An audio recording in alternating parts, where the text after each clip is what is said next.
నమస్కారం. అందరూ ఎలా ఉన్నారండి? నేనైతే బాగున్నాను. మీరు కూడా బాగుండాలని ఆశిస్తూ ఉన్నాను.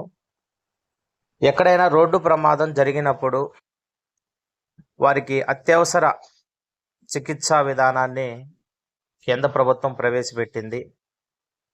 అంటే రోడ్డు ప్రమాదం జరిగినప్పుడు ఆ వ్యక్తి దగ్గర అమౌంట్ ఉన్నా లేకపోయినా తక్షణ చర్య కింద అతనికి చికిత్స చేసేందుకు వీలుగా, అంటే ఎక్కడ ఎటువంటి రోడ్డు ప్రమాదాలు జరిగినా రోడ్డు ప్రమాదానికి గురైనటువంటి వ్యక్తులకు 1,50,000 వరకు నగదు రహిత చికిత్స పథకాన్ని అయితే కేంద్ర ప్రభుత్వం ప్రారంభించింది.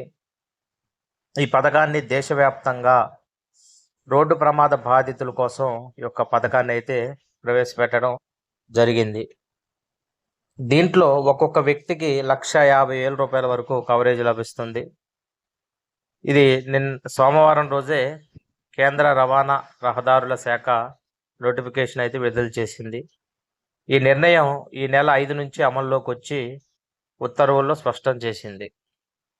అంటే ఈ నెల 5వ తారీఖు నుంచే ఈ పథకం అయితే అమల్లోకి వచ్చింది. దేశవ్యాప్తంగా ఏదైనా రహదారిపై వాహనం కారణంగా రోడ్డు ప్రమాదానికి గురైనటువంటి ఏ వ్యక్తి అయినా సరే అతని స్థాయి, అతని యొక్క వర్గంతో సంబంధం లేకుండా ఈ నగదు రహిత చికిత్సకు అలాంటి వ్యక్తులు అర్హులని రోడ్డు రవాణా రహదారుల మంత్రిత్వ శాఖ స్పష్టం చేసింది.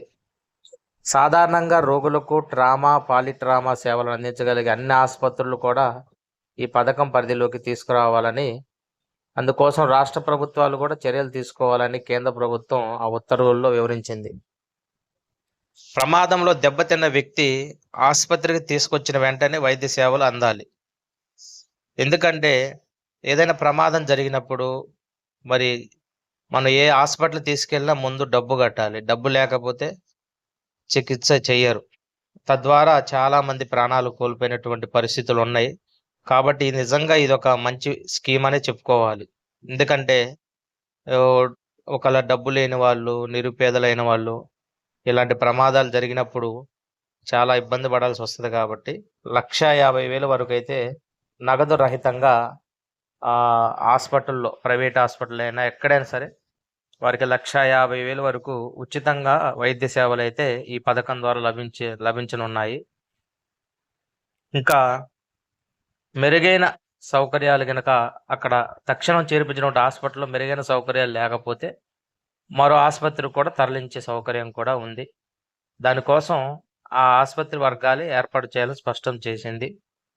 చికిత్స అనంతరం డిశ్చార్జ్ అయ్యాక వైద్య సేవలు అందించినటువంటి ఆసుపత్రికి దానికి సంబంధించిన బిల్లులను ఈ ప్రభుత్వం యొక్క పోర్టల్లో ఏదైతే ఉంటుందో దాంట్లో వీళ్ళు అప్లై చేసుకున్నట్టయితే, అంటే ఆ వ్యక్తికి ఖర్చు పెట్టినటువంటి అమౌంట్, తర్వాత ఆ బిల్లులు ఏదైతే ఉన్నాయో అదంతా దాని వివరాలు వీళ్ళు కేంద్ర ప్రభుత్వం ఒక వెబ్సైట్ ఇస్తే ఆ వెబ్సైట్లో వీళ్ళు అప్లోడ్ చేసినట్టయితే వాళ్ళకి సంబంధిత బిల్లులు వెంటనే శాంక్షన్ అయ్యే అవకాశం ఉంటుంది. ఇది ఒక మంచి పథకంగా మనం చెప్పుకోవచ్చు. మా యొక్క విశ్లేషణ మీకు నచ్చినట్లయితే దయచేసి లైక్ చేయండి, సబ్స్క్రైబ్ చేయడం మర్చిపోండి.